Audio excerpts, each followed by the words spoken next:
नवरात्रि दिवस 22 माँ स्कंदमाता की विस्तृत दिव्य कथा, मातृत्व की मूरत, माँ स्कंदमाता की करुणा और शक्ति की अमर गाथा। वह सिर्फ माँ नहीं थीं, वह देवी थीं, जिनकी गोद में बैठा पुत्र युद्ध का देवता बना। वह सिर्फ करुणा नहीं थीं, वह शक्ति थीं, जिनकी दृष्टि से ही असुर थर्रा उठते थे। वह थी माँ स्कंदमाता। एक माँ की परछाई में देवता का जन्म। जब महिषासुर के बाद त्रैलोक्य में तारकासुर का आतंक फैलने लगा, तब देवताओं को ज्ञात हुआ तारकासुर को कोई नहीं मार सकता सिवाय शिवपुत्र के। लेकिन शिव तो समाधि में थे और पार्वती तपस्या में लीन।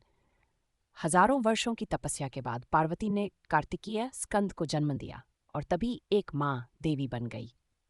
माँ की गोद में बैठा एक देवता। माँ स्कंद माता अपने पुत्र को गोद में लेकर सिंह पर आरूढ़ होती हैं। उनकी 4 भुजाएं हैं, 2 हाथों में कमल, एक में पुत्र स्कंद और चौथा आशीर्वाद मुद्रा में। उनका मुख कोमल है, जैसे शांति का झरना बह रहा हो, पर उनकी उपस्थिति इतनी तेजस्वी है कि अंधकार पीछे हट जाता है।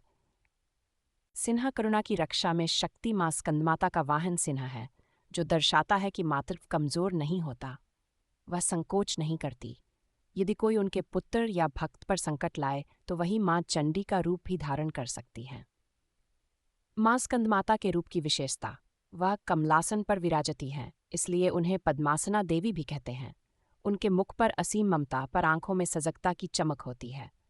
वह बच्चों, माताओं और परिवार के रक्षक रूप में पूजित होती हैं। आध्यात्मिक अर्थ, माँ स्कंदमाता केवल एक देवता की माँ नहीं, वह उस चेतना की प्रतीक है जो प्रेम को शक्ति बनाती है। वह सिखाती है कि जो करुणा में नतमस्तक है वही युद्ध में अडिग रह सकता है।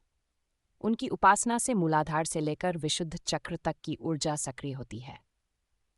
माँ स्कंदमाता की भक्ति से लाभ, संतान प्राप्ति और रक्षा, मानसिक शांति और स्थिरता, पारिवारिक कल्याण, आत्मबल और ममता में संतुलन। मंत्र, देवी स्कंदमाताय नमः। जिस गोद में देवता पलते हैं, उस गोद को नमस्कार करना ही सच्चा धर्म है। जय हो माँ स्कंदमाता की, ममता और महाशक्ति की जीवित मूर्ति। अगर माँ स्कंदमाता की ये गाथा आपके हृदय को छू गई हो, अगर आपने उनकी ममता में शक्ति और उनकी शक्ति में करुणा को महसूस किया हो, तो डिवाइन कथा चैनल को अभी सब्सक्राइब करें, ताकि नवरात्रि की हर देवी की अमर गाथा आपके भीतर गूंजती रहे। वीडियो को लाइक करें, कमेंट में हमें बताएं। क्या कभी आपने भी माँ के रूप में कोई ऐसी शक्ति देखी है जो समय आने पर सिंहनी बन गई? इस दिव्य कथा को अपने मित्रों, परिवार और माताओं के साथ जरूर साझा करें, क्योंकि माँ की गोद में ही देवता जन्म लेते हैं और संसार की रक्षा भी। जय माता दी।